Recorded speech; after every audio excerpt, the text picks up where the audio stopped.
chatting to one of the nurses one evening. I'll always remember this chat about what would my options be if none of the halfway houses would accept me. How would I sustain? I had such an amazing awakening already in my first 5 weeks of rehab, of discovering concepts of the inner child and the wounded child and the black sheep, and all of these different modalities were presented to me, and I was just drinking it in, like, yes, oh my God, I was just so I was so enthusiastic in my therapy. I was like, yes, that's going on for me. And so what could I do to sustain this newfound awareness, which was not a language that my beautiful family did. They had no language around emotional well-being or emotional intelligence or spiritual guidance, and that wasn't something they were interested in. So it was apparent to me, oh, I understand how I got out here, but how am I going to support myself to transform, which is what's required. And one of the nurses had said to me about well, you know, when I said I believe that heroin is actually just a gateway to remembering our true bliss, and that it's actually my spiritual self knocking on the door. And he passed me William Whitecloud's flyer and said, this might interest you.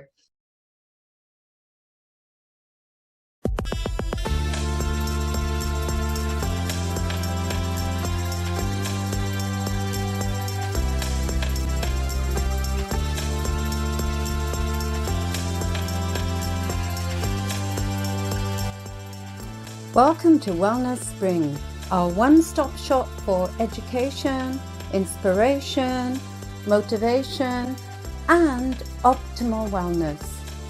Learn from top experts and exceptional people. Welcome everyone to Wellness Spring. Today I'm with my special guest, Aya Omitola, who is actually a lovely friend, a divine creator, a conscious mentor and instructor, and the founder of a Tantric life and Wild Lotus. So everyone has a good story, and Aya has been on a remarkable journey in this game called life, which I know she'll be super excited to share with us. So welcome, Aya, to the show. It's so lovely to have you with us today. Thank you so much. I'm really so grateful to be here and to share with you. Thank you for having me. Pleasure. And for the listeners, I actually met Aya, who was then called Roxana, many, many moons ago when she was a young girl, and have watched her grow up on and off over the years. And when she was very early 20s, I was blessed to go to one of her ceremonies. She had been teaching a sacred journey to women for empowerment, and she invited me to one of her ceremonies for the students, their graduation. I didn't really know what to expect, and it was absolutely amazing. She bathed our feet as soon as we arrived and did a lovely little blessing, and the rest was mind-blowing. So I don't want to say too much, but she included a fabulous ritual, and it was amazing to see all these women in their power. And Aya herself was only a young lady, and she's gone on to totally blossom and shine. But before we delve into your story, Aya, could you please tell the listeners a little bit about your upbringing, your family, where you grew up, your education, so they can get a feel for you? Yeah, very happy to share. And actually, we spoke a lot about my story last time we met, and it's an interesting reflection, because there's the outer story of, you know, a young girl growing up in Australia in a white family, very affluent and fortunate, and having a very, what I would call, normal upbringing, privileged upbringing. And inside of what was a very pretty picture on the outside, internally, I had a lot of a lot of challenge emotionally and spiritually. And the inner world that we experience is what I call more the invisible side of life, or the unseen side of life. The unseen side of life to me is where everything originates, or the source. It's where it begins. So as we think in our heart, so are we. And so what's more interesting to me than the external facts of my past is more the internal experience, the internal facts. And I realized very early in life that the seen world isn't what it seems to be. And I like to live my law by I like to live my life by divine law. So adhering to the laws. So scripture is laws, and we see the laws in other places. I studied the Kabbalion, the Hermetic philosophies. And what essentially brought me to a life awakening early on, around 17, 18, I had dived into quite a dark place inside of emotional and spiritual turmoil. And I turned to drugs. And drugs were my my self-medicating, now looking back on it. And also showing me parts of my nature that I was disconnected from through depression and conflict and pain. And so the drugs, I feel, particularly strong, heavy drugs, heroin, when I came into rehab at 17, the question they asked me is, what's your medicine? What's your poison? And I said, well, actually, and it just came out of my mouth. I said, I realized that I'm using heroin to remember my bliss. And that I've come here, this rehab I came to was a profound rehabilitation center. It's called, it'll come back to me. I've recently had a baby, and all the reports about having your baby brain and your memory is just wiped it's a true. I can testify. It's been wiped. So some things are just a little slower to come back to my memory, but it was in Sydney on the northern beaches. And as you walked in, it was a rehabilitation for all kinds of addictions. So there were people of all ages with all kinds of addictions, from love addiction, alcohol, depression, lifestyle choices, and as I said, all ages. And so it wasn't just a heavy drug rehabilitation.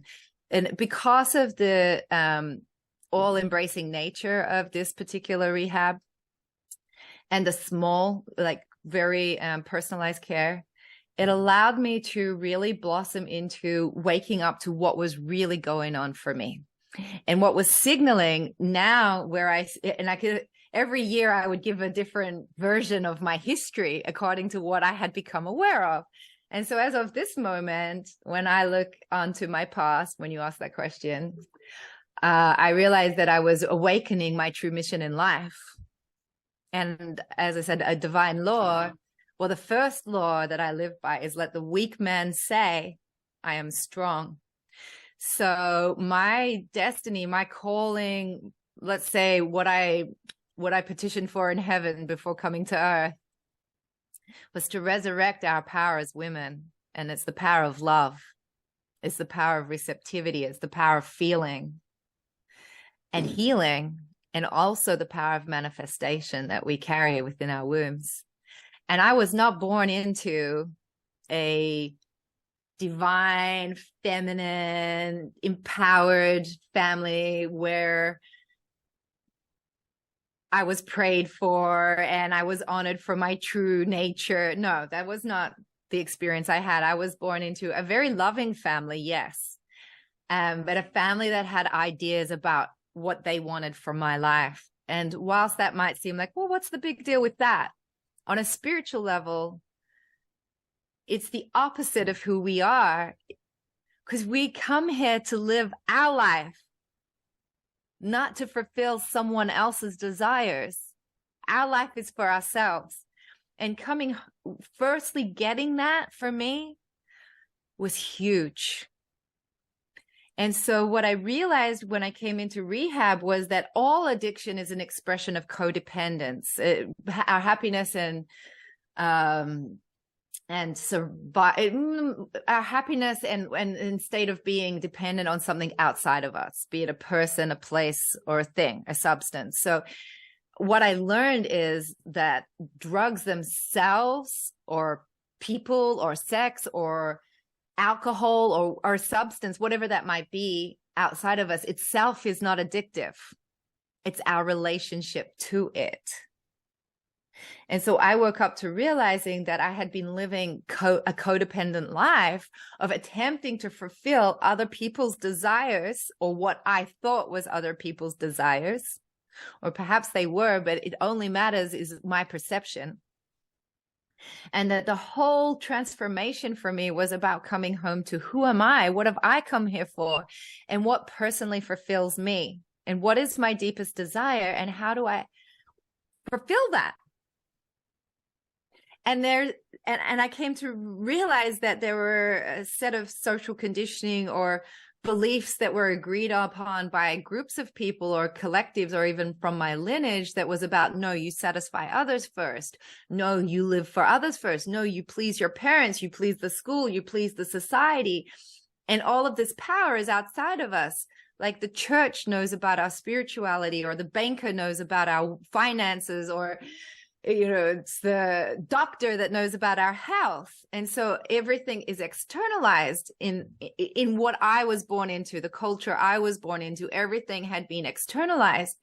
And so let the weak man say I'm strong. I came here to resurrect, knowing myself, knowing my power, knowing my truth, listening to my intuition, my voice, and my higher self, my connection to God, and knowing what to do with my finances, or which direction to go in with my life. This was what might sound like baby steps, but they were they were the difference between life and death for me. Because in fulfilling everything outside of me, I forgot my life. Why did I come here? Why did I come to earth? So let the weak man say I am strong is that when I touch on all of the conditions that I was born into, and I'm going to talk about language in a minute as well, which we're the language that we're born into, the belief systems that we're born into, the thoughts and feeling patterns that we're born into. And when I consciously participate and engage those patterns with a set of tools, those conditions are actually the opposite of who I really am.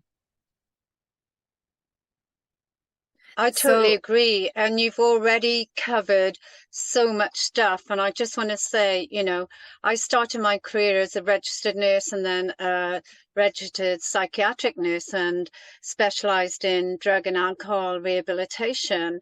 And for you at 17 years old, you were still, in my eyes, like a young baby, because we hadn't had much time to experience life. And for you to have that awakening then, there's still people 40, 50, 60, 90 even, that haven't woken up to who they really are. What is their purpose? What is their mission? And you were asking those questions of yourself, to yourself, at 17 years old. I think that's remarkable. You as a soul, you took on a huge role to find out who you really are, because Michael Newton, who founded the Institute of Life Between Lives, he talks about, the souls and the soul councils and what we put our hands up for, and we all have different exit points. You remembered your divinity, your sovereignty at a very young age.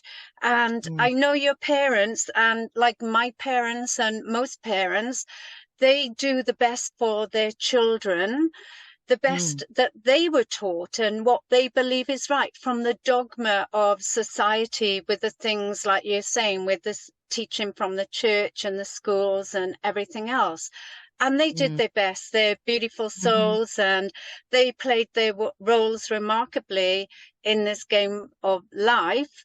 And you are like the bright shining star. And, you know, when I went to your workshop all those years ago, I was blown away with how much knowledge and wisdom was pouring out of you, you know, and it was remarkable. And from our previous chat, I know you, at that stage when you're in rehab, you got put on to William Whitecloud's work, who Yeah. is a superconscious genius. And Yes. that was one of the things that helped you. And I've done William's work recently, like his obviously 17 years on, different types of, well, more than 17 years on, because you're now 45. So he's changed his work remarkably and doing online stuff. And he is a super conscious genius. And like you, he had a heroin addiction. And I know you worked with the infamous Tantric master for many years, Shantam Nityama. So do you want to tell us how that came about and your experiences and skills that you gained with him? Yes, yes. Well, I'll start with William because that's where it all started. So as I came through rehab, there's you do like an initial detox 5 weeks process just to come clean and get some initial founding in yourself. And then typically what would happen is a person would go on to do 1 or 2 years in what's called a halfway house, where it's a very therapeutic environment and there's a lot of counseling and groups and so on provided to support a person in integrating back into society. It's like a chrysalis, you know, how to really support you in your complete and total transformation. But what came up for me was that due to my age, none of the halfway houses would accept me, that I was considered a 90% failure rate statistic, and there was therefore no funding or acceptance into any public or private halfway homes, that I just was in a statistic. And so I was sent back home. And I do believe we do choose our parents, and I chose very well. And I also chose perfectly for what I came here to resurrect.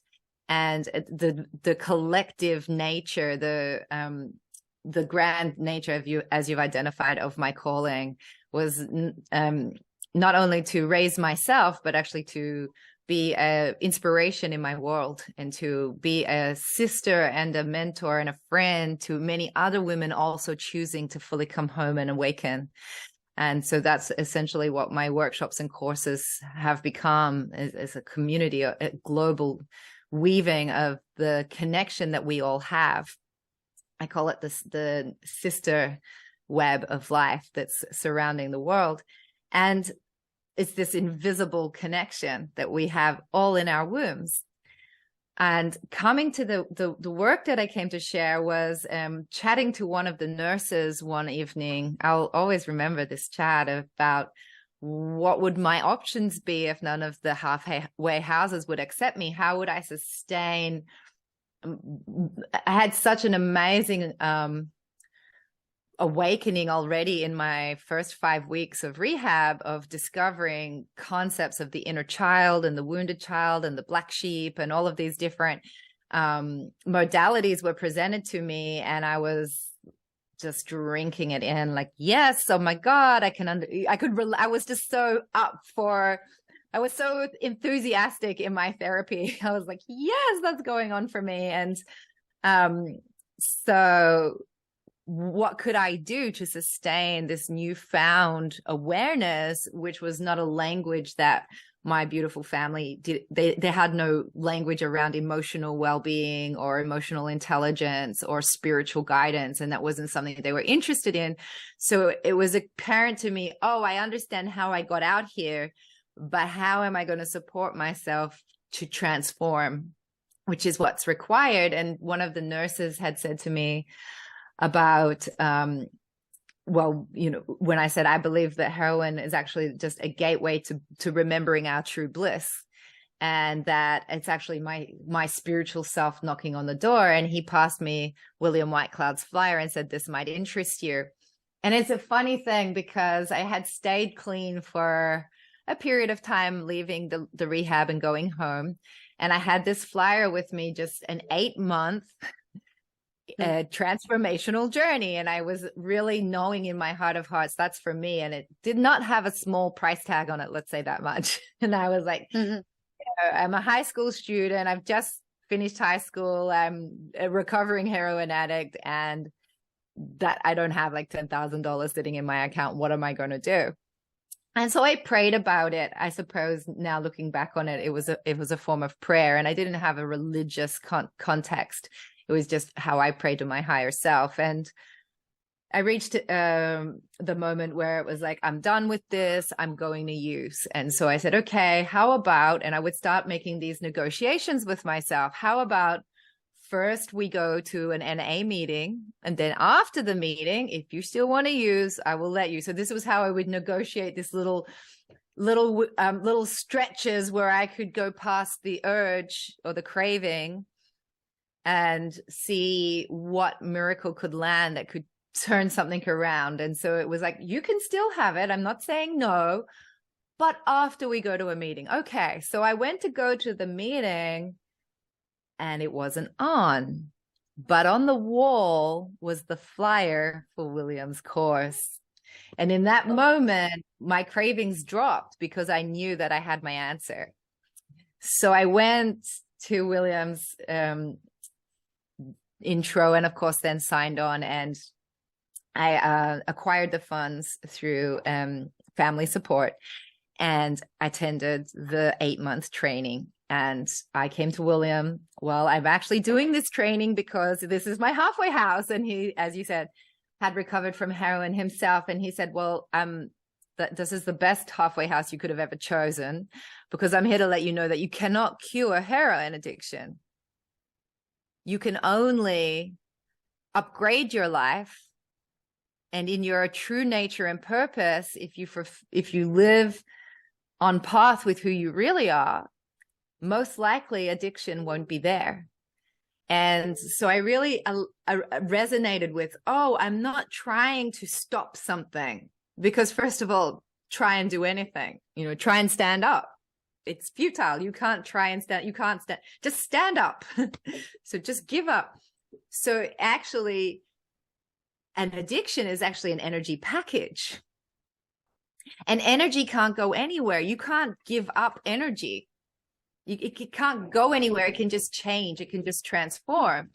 And so it made total sense to me to just neutralize the charge on the part of me that was trying to fix me, and relax into receiving guidance from my higher self in living my true nature and purpose now, today. And I would get 3 steps, 3 actions to take, go to this place, speak to this person, write down this, read this book. It was a step. It wasn't just a waffly thing. It was like, take action.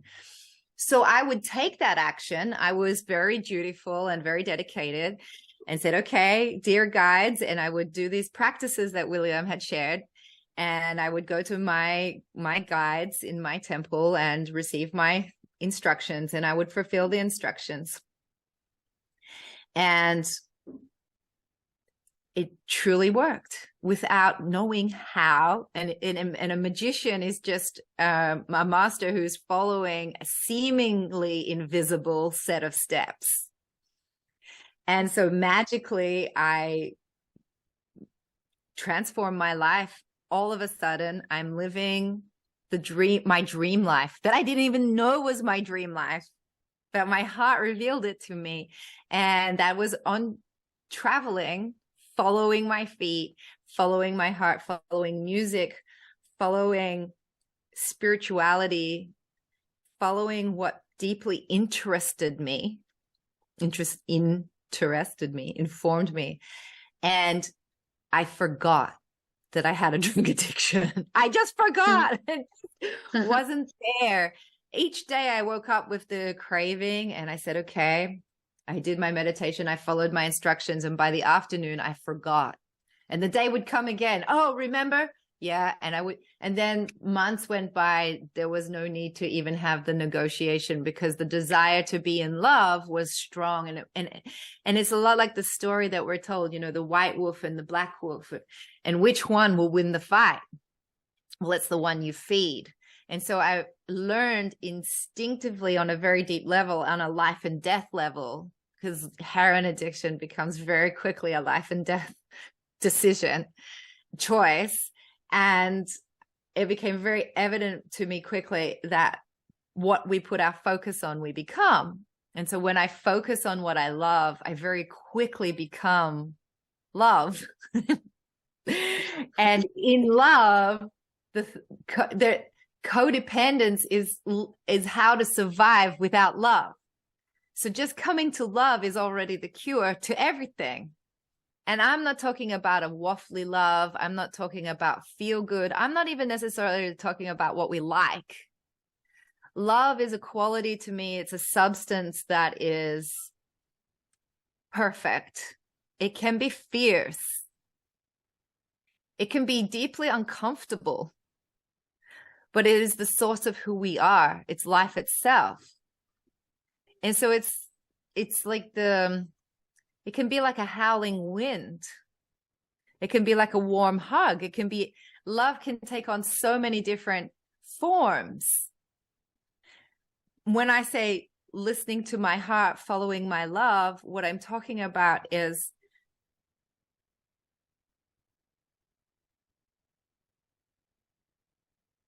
something that can never be explained, negotiated, or rationalized. It is, and that's it. Mm-hmm. Yes, I totally agree.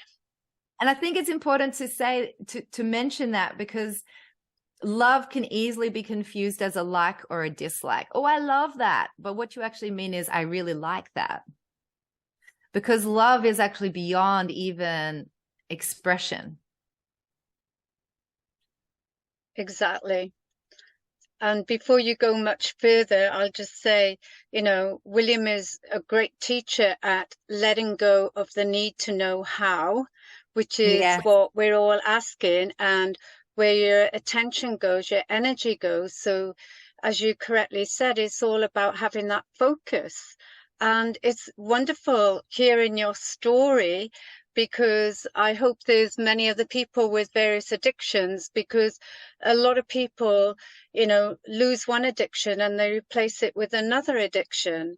And if you had to have an addiction to find that love, I say to people, you go with your intuition and your gut feeling, and you touch with the love inside you, which is in us and all around us. So to have that divine bliss within you is just remarkable. And what a wonderful addiction to have. I'm not saying you're addicted to it, but if one was to be addicted to anything, to be addicted to this divine love, the world would be a much happier, peaceful place to live in.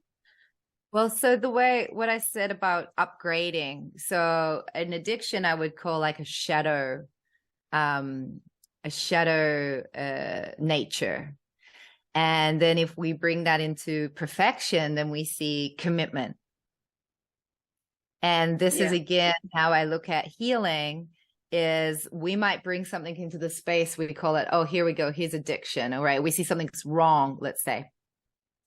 And then when we choose to see perfection or see with our creator's eyes, oh, suddenly we see there's a whole ball, not just half a ball called addiction, but there's actually a whole ball. And so the addiction actually just becomes commitment. And then when that whole ball actually elevates, it becomes devotion. And so rather than making any part of us wrong, like, oh, let's say you're a compulsive liar. And we bring that into the space and we see, oh, compulsive lying. But that's actually just half of a bigger picture.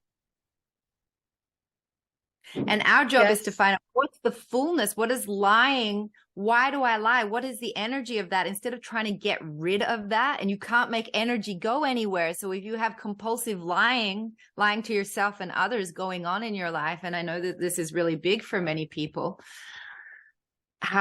your job is to then bring light to what is the fullness of lying. What does lying turn into? And it actually becomes alignment with our truth. So a lie is actually a way of trying to preserve pleasing others, but actually trying to stay true to ourselves. So we have a lie to protect our truth. So if we bring light and love into the program or the energetic package of compulsively lying, then what we start to see is I give myself permission to be aligned with my truth. Wow, I've got goosebumps. That's a wonderful way of presenting it, because we are the whole.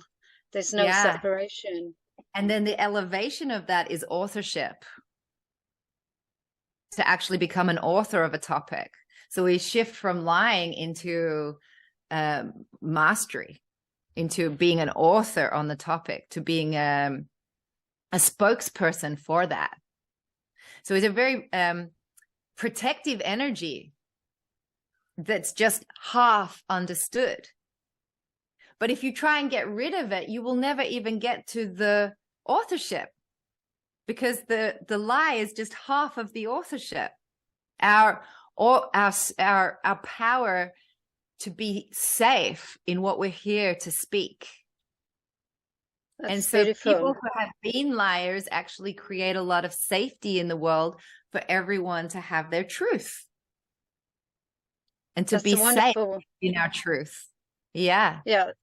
That's a wonderful way of putting it. And as William says, we're all born with 12 dysfunctional beliefs, which are lies that we make up from our conception till the age of 4, and it's all to do with our relationship with our mother, like with the indigenous tribes, for example, the Mayans. When you're born, if you're breastfed and, loved and your mother's around, you learn about feeling the love. And then from 2 till 4, traditionally, your father would take you to the top of the mountain so you can see the way love's brought in.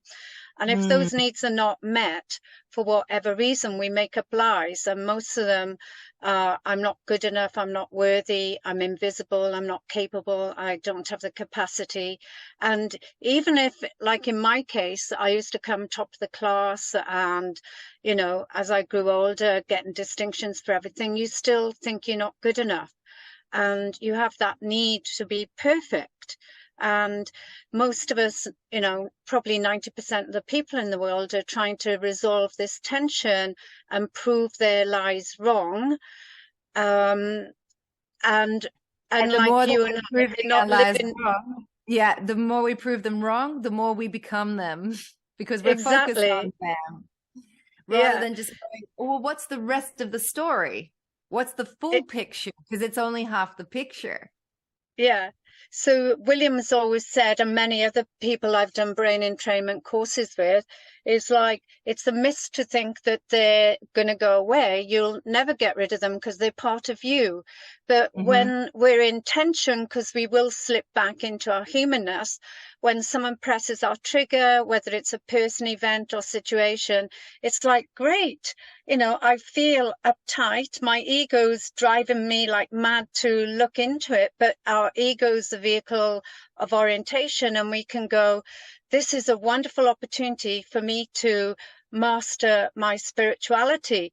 Okay, BS, I'm going to put you aside. You can jump on my back, you can come along for the ride, but I'm going to rise above and you can join me on this journey, but be the observer. Yeah.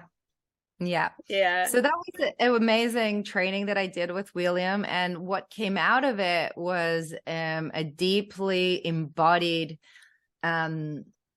structure for living creatively. And when we start to say living creatively, we're creating, creator, God. So we're really living our God life when we're being creative in whatever way that is. Creative accounting, creative architecture. It's just creative consciousness. And that's what I awoke into, initiated into through William's 8-month training. And then went on to do 2 more studies with him of facilitation training. And so what came through first for me in living my true nature and purpose was it was all about a sexual exploration. And it became very evident to me why I might have been trying to destroy myself, because it was not a quiet exploration. It became very loud, and it became erotic dance workshops for women that created like a sacred sexual awakening through erotic dance. And so this was like, no, it was no small calling. And what was powerful about it for me was that it wasn't anything I knew, but it was actually within me. It was my wisdom. It was the wisdom of my body. It was the wisdom of my bones. It was the wisdom of my lifetimes. And it was actually what I came here to share. And very much about the process for me was, it's not about, service is service. So when my guidance would tell me, you're going to teach this class on sacred sexuality, and I would say, but I don't know anything about anything. I'm just actually trying to stay alive here. I'm just coming out of rehab. And I was shown, you're going to speak to millions of people around the world, and you're going to be teaching them about sexuality and da-da-da-da-da-da-da. And I was like, okay, but I don't, and then it was like, and all that we require of you is to say yes and agree, because actually this is coming through you. This is from your creator to you, through you, and around you. And you don't need to know. And actually anything you would know would just get in the way, because this is a direct channel of information. And so I would just say yes, and proceed to have. I felt like I was dying, like not in a slow, steady way, just like, I'm sure I'm about to just self-combust here now, like to my personality, to my known reality. I was like, I'm saying yes to what? And just the thought of walking into a room of women, like 10 women, 5 women, and to facilitate something about sexuality. I mean, just to say yes to that, it was just like I was agreeing to jumping off a cliff. I mean, it just, the terror that I felt, and the just the sheer terror. It was just like, I'm going to die. And that became actually quite a marker for me, quite like a road sign of like, oh yeah, this is your next step, because you feel like, you're going to die. And it's like the opposite of like using drugs that could kill you. And there's a sort of apathy or numbness around that of like, yeah, who cares if I die? But now all of a sudden that I'm going to live my true life is like, oh my God, I'd almost rather die, but not. I feel, with certain death. And I would walk in the room and literally just be sitting there like, I know nothing, and I am terrified, and breathe and get my first instruction and follow that, and my next instruction and follow that. And then suddenly I'm at the end of the workshop, and I spoke the entire workshop, and the look on everyone's faces was like, oh, wow, like lights are on. Everyone's lights were on. And most of all, I was like, damn, that was like really, really good. Like I listened to every word. Like I'm at the front row, front row sort of stage, like all ears. Like I was like, that was amazing. And I realized that we really just came here to teach what we're here to learn. And so I wonderfully just educated myself over the last 25 years, traveling the world, sharing my facilitation, creating cocoons, chrysalises for us women to co-creating, because we would create it together, these portals that we would all transform through each and every time. And so all of my retreats were transformational programs. And then what happened was because it began as a program. And so I would take women through these programs, take us through these programs, because I was participating. Like, I'm in this too. Like, I'm not sitting up here like I know something and I'm teaching it to you. I'm in here getting it as we're all getting it. And so I'm in it with you. And there was something about that many women would remark on. It was very new. Not many women had, mostly they'd been taught to. Very rarely had they been taught with. And so that was a very powerful element to my work, because it really brought in all of the principles that the feminine grows through sharing, and that there's not a hierarchy in the feminine, but rather a frequency. And that when a woman has a particular frequency in her womb, if she's been initiated, activated, awoken, then all of the other wombs in the room will actually gravitate and vibrate at her frequency if she will hold it, if she will stay true to it. In other words, if she no longer needs to be liked, which I dealt with early on in my life, all my codependence, living for others, all of that. And you see, I start to look back at it all, and I'm like, wow, from the minute I was born till now, I've been perfectly trained. I'm a universe in training for what I'm here to be. So the step of like really getting what codependence and addiction and substance addiction and all of that is so deeply, so young, and resurrecting out of that into, I now live for me. Now I can serve my work, because you're not necessarily going to be liked if you're walking in the room saying, hey, I'm here to help you step through your darkest shadow, your darkest night of your soul, to remember who you really are and awaken that. The personality or the survival pattern is going to receive that as a potential threat to, I'm going to die now experience. Yeah. Like as I was saying, like before I do my work, I'm going to die. So I'm walking in the room going, hey, I'm going to walk you all to the edge of where you're going to feel like you're going to die. Some people be like, hell no, you're not doing that with me, even though I signed up for it. So it's very useful to have, I'll say, like, nullified the receptor in me that is so concerned about being liked by others, but actually know that I'm here to be an ally and deeply loved for what I bring and what I do and how I empower others, but for going a little bit of liking on the way.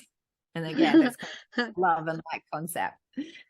And so, so I was just going to briefly say thank you for sharing that, because a lot of people live in fear. Because for years I taught public speaking and networking, connecting, and like Seinfeld says, most people would rather be dead than to step up on a stage and speak. Some people, and terror comes in many ways with public speaking. So it could be on a stage, it could be talking at a friend's birthday or wedding, it could be talking in the boardroom. You might be great at talking in the boardroom to your staff members, but you freak out talking to your parent or your spouse or your child. So there's many reasons we feel that terror. And I think for you at a young age, that was remarkable. And also, I was at one of your ceremonies, and I just felt so much love brimming in my heart and joy, just witnessing, being part of the whole transformation. And even though I was a guest to see the ceremony and with your students, I was one of those students. It was like you incorporated everything. It just flowed through you. And at such a young age, to trust that the divine is going to lead you in what you say, do, and think, and be guided. That process was incredible. And I just take my hat off to you to be so young and just allow that experience to evolve. And as I said earlier, you've evolved into this incredible facilitator for women empowerment. Yes. And it started off as literally that, dancing the divine. And people came up to me, oh, you're a dance teacher. I was like, no. But you said dancing the divine. As yes. And it's exactly the dance of life, and allowing, letting, agreeing with, consciously participating in our divinity, moving us through us in life, how we are moved to speak, how we are moved in our body, and especially how we're moved in our intimacy. And so teaching that sexuality and spirituality, they're one and the same. And our life force is our sexuality, and sex is how we were created. If there were two people needed to come together for me to be here to talk to you, and anywhere that I might have a socialization around sex, however I'm viewing it, an identity around sex is in opposition to my true sexual spiritual life force. And so Tantra literally just means to unite the dark and the light. And so in the same way, sexuality or spirituality, or our heavenly self, our godly self, our creator self, and our human self, our ego, our limitations, our identity. And so very quickly learning that sex itself has nothing to do with our identity. Our identity is who we think we are. And who we think we are is just that. It's not who we are. It's just, actually, it's where we are. But it's not actually who we really are, because who we really are is I am. That I am.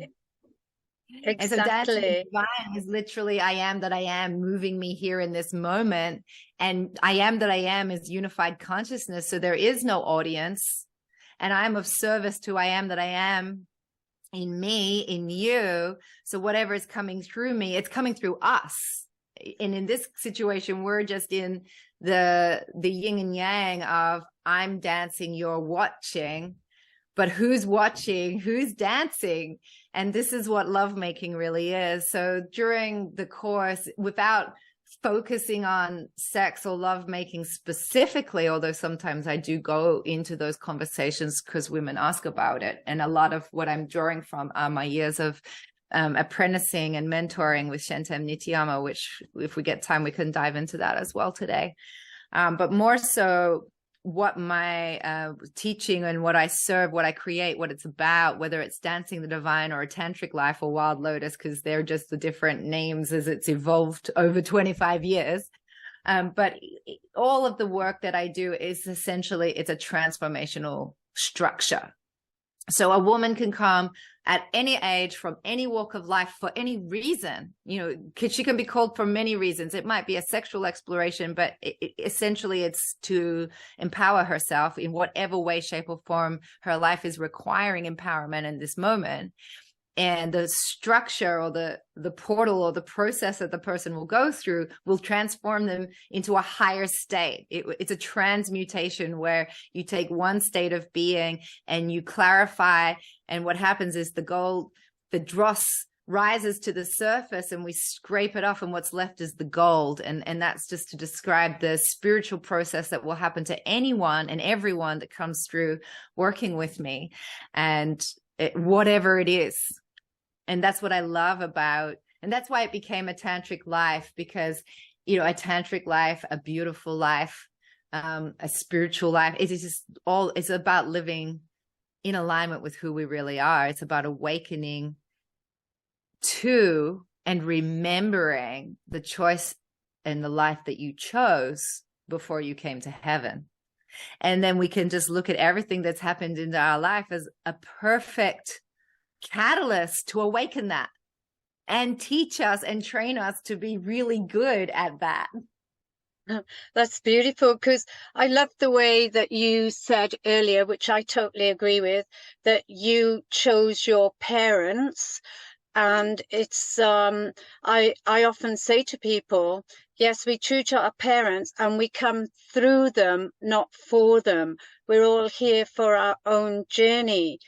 And I know you just had a miracle happen at the age of 44. You mentioned that you just had a baby, beautiful Yes. Matteo.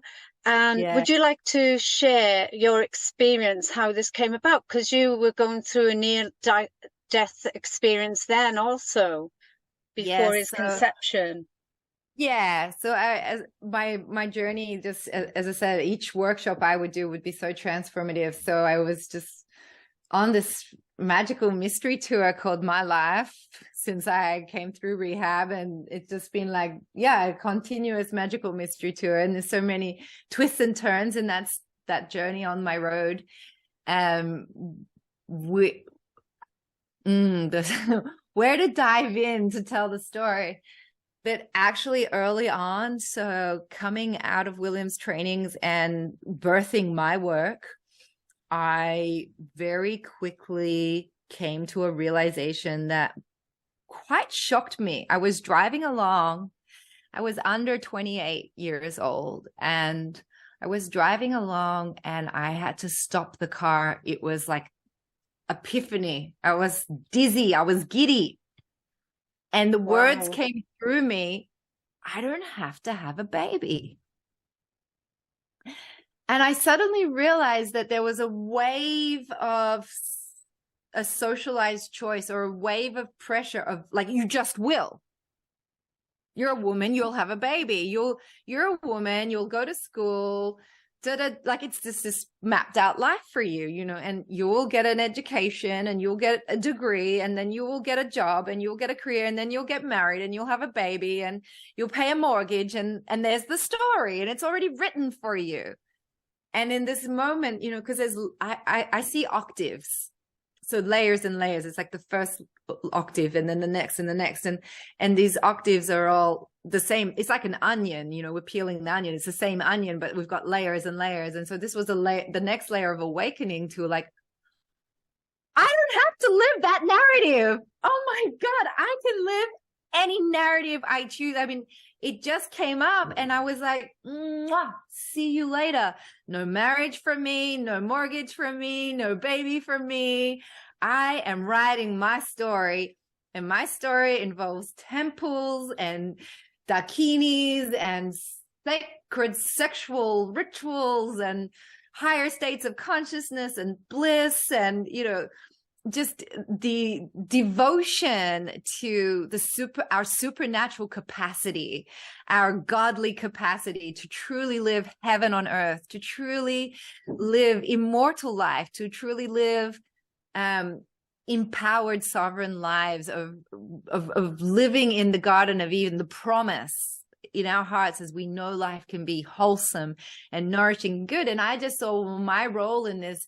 I almost saw myself like a nun, other than very different to, let's say, a Catholic nun, more like a tantric nun, where I'm married to God, and I'm here to bring heaven to earth through my portal, through my womb, in whatever way that's expressing moment to moment, and to be really, masterful of that, to really an artist of that. And I just was so filled with the joy of creation that I didn't have to, that I could do what I choose, what's in my heart. And so it was and is, and exactly as I described, in so many profound and magical and phenomenal ways of creation and serving and travel and teaching, and brought us to a point in our life. We engaged a study of Ifa.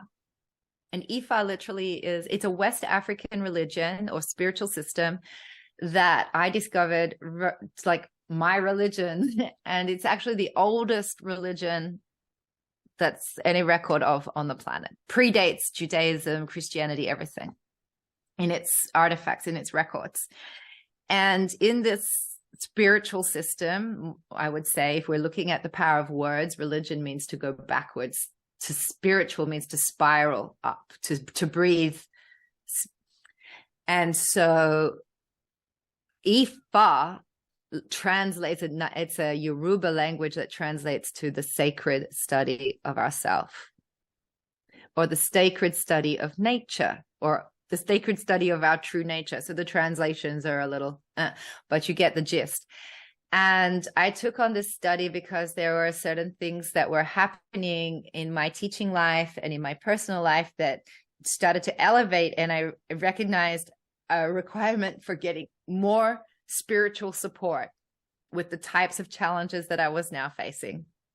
And so I went to Ifa for a divination reading.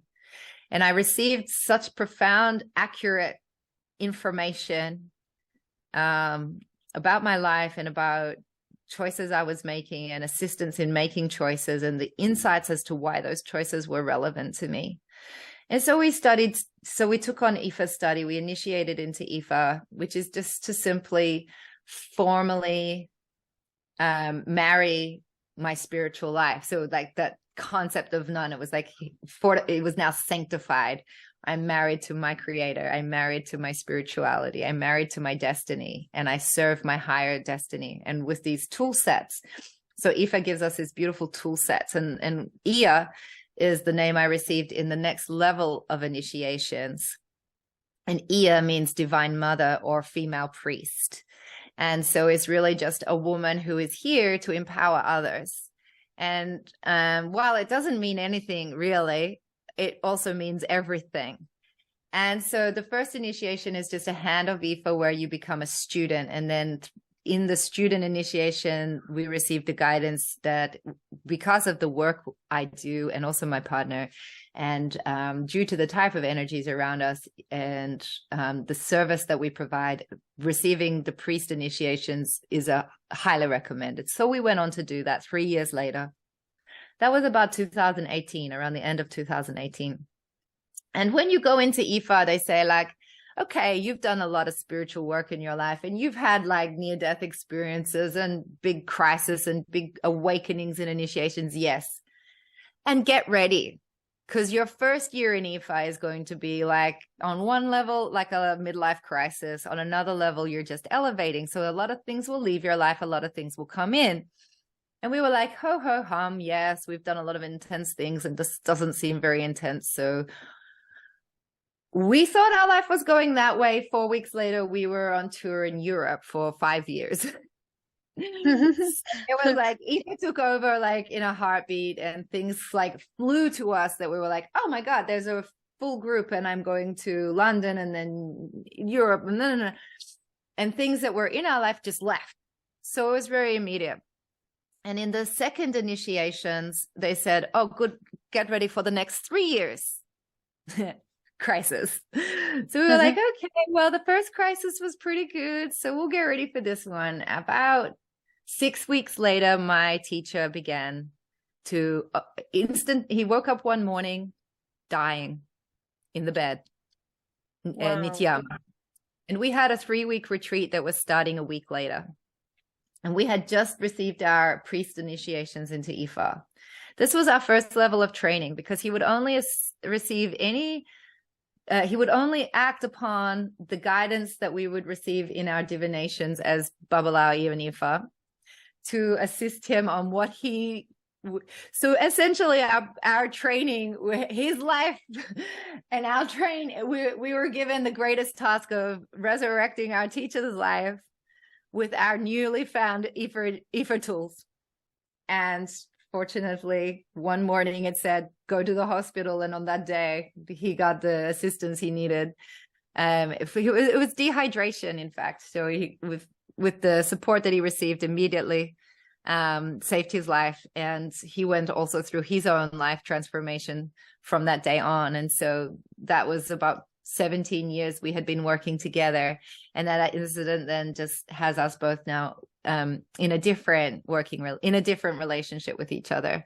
But up until that point, we were working closely together, and it's where a lot of the deeper information and exposure to the truth of sex in the body, the truth of sexual relating, and the role that it plays spiritually for the woman and for the man, and the energetics of lovemaking and the energetics of creation through sex magic. All of these deeper initiations were imparted to me from Nityama through these over these years of assisting and supporting him with administration, with his workshops, and working with the women that were seeing him, also attending my workshops as a support to integrate what they were experiencing with his work. And so this was a profound blessing, a profound education, a profound training in very deep spiritual discipline, But when this 3 years came after our priest initiation, he, as I said, began to die. And then we came home to Australia once he was fine. And I had picked up a typhoid. My immune system, after 20 years of traveling, had become very depleted and compromised. And I picked up a deadly typhoid, and then a whole other host of bacterias and viruses, you name it. It was like there was a party going on. And, for 3 years, I began to disappear. They were eating my flesh. They were eating me. I was literally in the house. So it was for about a year, and then different things happened. I got shingles then in my right eye. And so when all of this started, August 2019, I was essentially a walking stick. And at that point, I was a bit concerned, like, for a cure. And I'd heard a lot about conscious language through Nityama and the importance of the power of our words. And so I did a little Googling, sort of in my deathbed, finding Bob and listening to some of his recordings about sacred body language translations. And everything that I'd ever known and discovered myself, he was speaking about, and so much more. And I was just like lit up. And so I was listening to sacred body language translations as I was laying there, like, starting to apply. The first one that really got me was, a blessing that is bestowed, that is not received, is a burden. And the burdens manifest on our shoulders. And so I have these very distinct scars all on my shoulders. And I had felt very burdened by supporting Nityama, very burdened by my spiritual duties. So what had become this like magical tour had become a burden. And then, as he said, a burden, a blessing that's bestowed, that's not received, is a burden. So I started going, oh, what are all the blessings in my life that I'm not receiving? Because I feel so heavily burdened. And then the next morning, an email came in. He was giving 15-minute consultations. So I was like, I didn't even think. I booked in. I got in. And in the first minute, he was able to show me the language patterns that contained a death wish code that I had been using. Wow, that's amazing. And I was like, I wanted to say, I don't have a death. Wait a second. I can see the person that's talking in the video here is a person that's not living. So I was like, okay. Because I had become a little bit of a know-it-all after 20 years of doing my thing.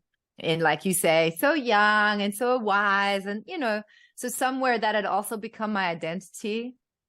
So I had reached a point where I had grown, but reached my own ceiling. And so my wisdom was, my blessings had become my burden. And so I was like, okay, I'm listening up. New teacher in the scene. In 15 minutes through his questioning and my answering, I felt the first moment of ease that I had felt since all of these health things had started to happen. And then with my divination tool that we practice every morning with Aoife, the next morning it said, oh, you've had an amazing blessing, but it will only last if you study everything. And then, of course, the next email comes in with the study package. A nice big investment again. Yes. And I did not want to do it. The little me was like, no way. I don't even have that money. And the great self that is disciplined and dedicated and has a set of tools that says, I am devoted to my guidance of my Aoife, I surrendered and invested. It just so happened to be that the whole package I invested in arrived the day I was going overseas. But from the moment I did that training, miracles landed. A student contacted me and said, can we put a group together for you in Italy? My husband was in Italy looking after his mother. I had this thing of like, if I just leave this house where I've been sick and dying for 8 months and just go to Italy, I might just suddenly start eating and totally magically get better. And so I said to the student, I cannot organize a thing. Like, I mean, like I can't function, but if you can put a group together, I'll be there. 3 days later, she's like, I've got a group. I've got a venue. You just get yourself here. I got myself to Italy. I started eating. I radically, magically recovered. But the day I was leaving, the whole package I invested in arrived. So I put it on the shelf and off I go. And it just so happened to be that the day I get back, we go into lockdown. So we're at 2020 now. And I'm recovering. I'm getting stronger in my health, all of these things. And the planet goes into this. So this is about the second year of my crisis from the initiation. And they say, so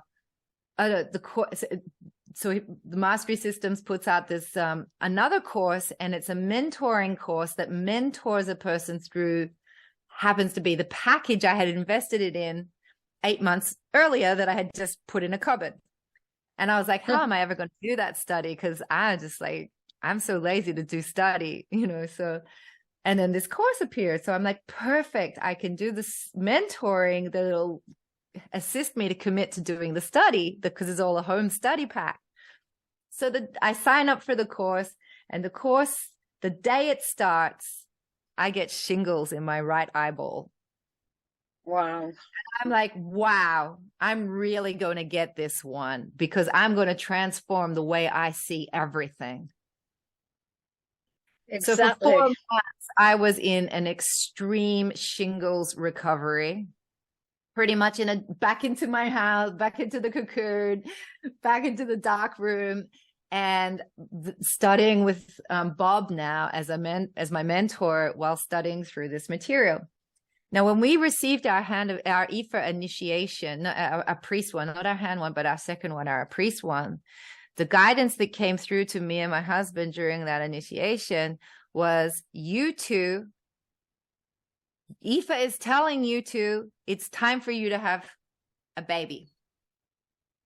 And we got together because we had both agreed we didn't want children in this life, and that wasn't our story. So there we are going, oh, okay, yep, sure, yep, baby, yep. And Ifa said, prepare yourself. So when I look back over the 3 years that happened after the initiation, I literally went through a physical strip back to the bone, released ancestral programs and patterns that could not be carried forward with me as Ian Ifa. Wow. And then discovered my next upgrade of teaching, which was, William's work is amazing, powerful, beautiful, clean, the creative orientation. But the piece that was always missing for me was the word, the language. And this is what Bob, he's in his late 70s, devoted his entire adult life, 50 years of service in forming a systematic approach to awakening the language of our heart, which is our God conscious language. And he's done it through a system that reveals our programmed, or what he calls Babel language, or a Babel virus, that is speaking in duality, right, wrong, good, bad, you, me, hot, cold, they did it to me, the powers outside, codependence. And to resurrect, to wake up in, he downloaded, I think, about 12 domains of consciousness, that certain words that we use have an outcome. And those outcomes, there are 12 domains of outcome. So let's say, for example, want.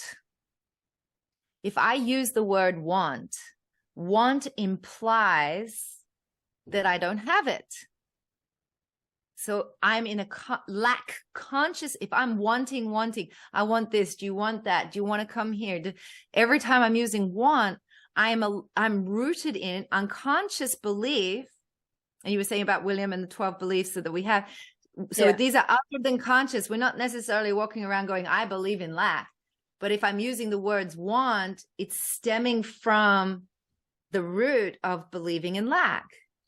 So like a divination, if I can listen consciously and not criticize, but actually listen and hear, then I can hear when I use the word want that I'm actually believing in lack. And through his system, he shows a quantum thriving technique of how to take the language that we're using and transform it into the language that's already in us from our creator, the language of our heart. So through this process of language, I came to, as I said, discover the language I was using that was actually putting stress signals into my body. And the language codes I was using was, I have to, and it's hard. I have to, and I can't. I have to, and I can't. And I discovered that I was saying that multiple times a day about things that I really love. And so the burdens that weren't received, the blessings that weren't received were becoming burdens. And I had a stress relationship to my love. So this was a really, really beautiful and powerful tool set to wake up to take myself to the next octave of creative orientation is my word made flesh, or in my case, my word made no flesh. And so I'm fleshing my life. I'm remanifesting my life. So what happened in those trainings was I also shared with Bob, okay, I'm doing this mentoring with you. And actually, after 25 years and having touched so many women's life, my next octave of service is to actually create a facilitator training where women all over the world could hold Wild Lotus sessions, which is like a condensed yogic practice out of the programs that I've been creating. So it's a transformational yoga session that happens over a 1.5 to 3 hour time frame period. And that's what I'm predominantly doing now is the Wild Lotus practice, which is, as I say, like a consolidation of all the programs that I was teaching previously. So in this Wild Lotus practice, having women all around the world holding groups and in places where women can come and literally transform themselves on a weekly basis so that they're staying aligned with their spiritual energy as it's progressing through their life. So they're kind of just coming in and getting what they need and then going on. And it's just a place to really replenish the woman and to really empower our feminine and to really stay vibrating in our sexual, spiritual energy and to cleanse off anywhere that we may be picking up societal programs or sliding into pleasing others or whatever those habits may be from the past, a muscle memory that we can consciously participate in tracking with the upgrading, the way that our spiritual energy is expanding and opening, staying in alignment with that. So that's essentially what the Wild Lotus practice is.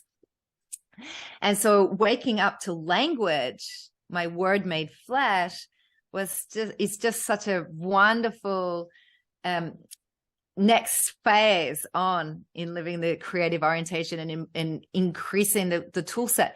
So I shared with Bob, these are my outcomes. My outcome is to have a facilitator training, And somewhere down the bottom of my head, like, have our baby, Because, Aoife had told me, get ready for have a baby and prepare and whatever. And, I was, of course, with shingles going, well, thanks God I don't have a baby because being a mother with shingles, no.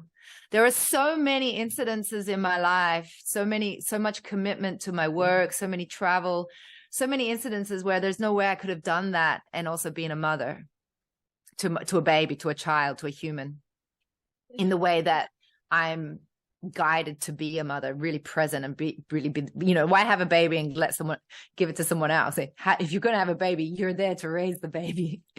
And so I was like, thanks God. And then of course, Bob comes back to me and there's only one thing that he responds to: having a baby. Great.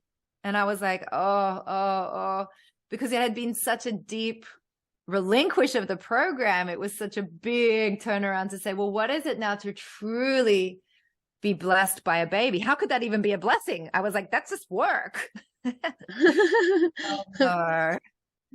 Well, no. And I am so glad I waited. I am so glad of the divine timing. 44, which I am also told numbers about 44. Oh, it's your true life work and everything. So everything I just did for now is just to get ready to be a great mom. And that's just so perfect. You know, the full circle of like, I don't have to be a mom. So I could truly be the great divine mother the promise of our lineage. And that being a mother can be a truly satisfying and fulfilling and joyful and celebratory experience. I know that there's a vast, diverse set of experiences that mothers can have, and that I know that my mother had with me was far from what anything I would ever want to replicate. And all forgiveness on both of us, it was not easy for her. Let's just say that much. And so to be now mom at my young age of 45 is so much joy. It's profound. I mean, I'm just going to cry. It's so beautiful. It's so blessed. I am so blessed. We are so blessed. We have the most beautiful baby. And I truly believe it's due to the sacrifice I made in this. And by sacrifice, I mean all of the dedication and to my true service, to my true nature, and sacrificing addiction and sacrificing little self and sacrificing the me, and the I want what I want and the like and the dislike to truly serve love. Then I discovered love truly serves me. Wow, that's a great revelation. And just for the listeners, I want to say Bob is, his name is Robert Tennyson Stevens, and he's the founder of Meta Body Electronics. And I know you hold him in high esteem. And it's great for all the listeners as well, because our parents are such big influences on our lives, and so many of us have chosen a career pathway to please our parents, and we are people pleasers. And the big message you've given to everyone today is about pleasing yourself and listening within and listening to yourself talk. And I totally agree. For years, I've been saying to people, watch the words you're saying, because want means you're going to end up with the experience of want. You know, I want. Yeah, okay, well, the universe is like, okay, I'll give you the experience of wanting. And as you say, that's about lack. But I'm aware of the time, the precious time. I'm glad you are. You did ask. I was like, oh dear, how am I going to answer this question? Because this one needs a bit of context. That's all right. Yeah. For the listeners, we were just going to have a 30-minute chat today, but we're not in a linear space, so we're just going with the flow. However, I know the power of your work, and I know you've got some incredible workshops coming up. So would you like to explain about your upcoming workshops? Yeah, just briefly, because they can go to my website and read anything they want. So this is the first course that I've offered since becoming mom. So Matteo is now 11 months, and we have a lot of support around us. So I'm really supported to share this work. It's with women. It's on Zoom. So you can do it anywhere in the world. And the time zones are UK and USA, Europe friendly. They're very early in Australia, but they're still friendly. So you can join us in a global gathering of sisters. It's for new and experienced women. And I'm rebuilding the foundations. So there's going to be 3 series starting, and they're going to be consecutive. So series 1 is Wild Lotus and the Language of Mastery. So I've talked about Wild Lotus. It's essentially the consolidation of all my courses into a tantric yoga practice. It's very inner orientated. It's there's nothing like it, and it's nothing like it. So just come for the free intro session, which is tomorrow, 6 a.m. Wednesday in Australia, 9 p.m. UK, or you can work out your time zone. And I'll give you all the links that you can share them below from the talk. And will you be recording that intro? No, all of my classes Okay. you must, yes, for those who are attending. No, I don't give out recordings. And the reason being is that because of the intimate nature of the work, and because I'm taking us places it's so new, and our tendency is to want to try and reference to something we think we already know. And that is our personality or a small self way of protecting ourselves from new information. And so this is a really transformational process, and you're required to be with me to do it. So it's not something that you could sit back and kind of watch, but it's just something you have to participate in. And it's a feedback thing. So it's not something I'm just doing to you, but actually something we're in together. So very much like what you said, when you were when you were in the audience of the Divine Offering 20 years ago, you felt that it was happening in you at the same time. And so that's my classes are a transmission, and they're very much a transmission into our feeling world and into our feeling bodies, and then guided through there. So each and every class, there's no two classes the same. They're very unique, and they're based on who's there in the space, based on a variety of different factors, astrological factors, where we are. And there's just so many factors that inform the way that the class happens. So the Wild Lotus session is an experiential session, much like yoga, but it's very much like a yin yoga that's very relaxing, very internal, but also can be very confronting, because you're moving through a terrain inside of yourself that is somewhere you may have been avoiding, or may have maybe touching on patterns or programs that have a lot of energy in them. So there's a lot of support around transforming those patterns. But then it may be that let's just say that for a transformation to take place involves loving the unlovable, forgiving the unforgivable, and feeling the things we're avoiding. And therein lies the importance of creating a lot of safety, and therefore being live in the class together. No one's just watching this. And so everyone who participates also knows that there's a tremendous level of safety and sacredness and privacy held for everyone in that space, myself included. I believe like the feminine essence is very much like an incense. It's not like up in your face. It's not already polished and perfect. It sort of wafts and hints itself through the room. And so I teach very much from my feminine, and I allow it to arise and be shared as also who's in the room with me, their energy is rising and sharing. And so it's a co-created class that I guide. That there we go. I got there. And then the second part of the course is language of mastery. So it's 2 sessions a week for 6 weeks. One is an experiential, and then the other is where I'm teaching the language domains so that we can become aware of what our words are doing, and also find the remedies and the upgrade reversals, so that how we speak to ourselves produces the outcomes that we truly desire in our life. Oh, wow. That is amazing. I got goosebumps, so I should say truth bumps.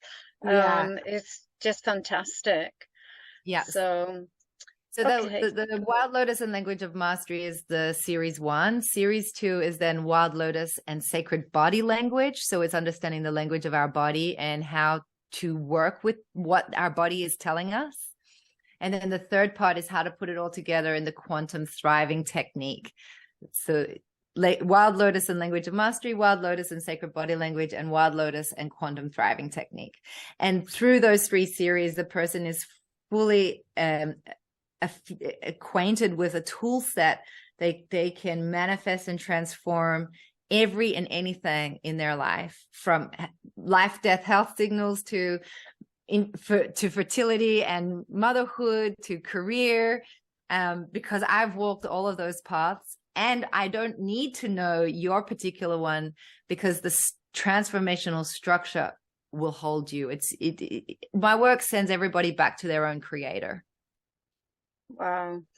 And for the listeners, I'd like to say I've met Matteo, and he is a gift from God, a beautiful bundle of joy. And it's wonderful, as is Sandro and yourself. So sign up for the free intro and look it. And if people miss tomorrow, will you be doing another intro? I have no plans to do another intro tomorrow, but they could reach out and have a free, like a 15-minute chat with me, just to talk through their things and just to get anything answered that, yeah, we can connect. Great. So thank you so and I'm much. also hiring right now. If anybody is listening to what I'm saying and they feel that they would like to apprentice with me, I have a administration role available in an apprenticeship exchange. So I'm hiring right now. Reach out. I'm going to send all the links to you that people can reach me through. Thank you very much. And I'll definitely put them with the show notes. So thank you so much, dear Aya, for giving up your precious time. Thank you so much. It's mostly Matteo. He's like outside. I can see him here and he's playing, and I know that, yeah, it's time up. Yeah, you picked me to be your mommy, and your mommy loves to do her work. And so it feeds you too. And he said, yeah, fine. Just bring me lots of playmates. So I have him some good playmates, and we're all good. Great. Thank you so much. And I look forward to speaking to you again soon.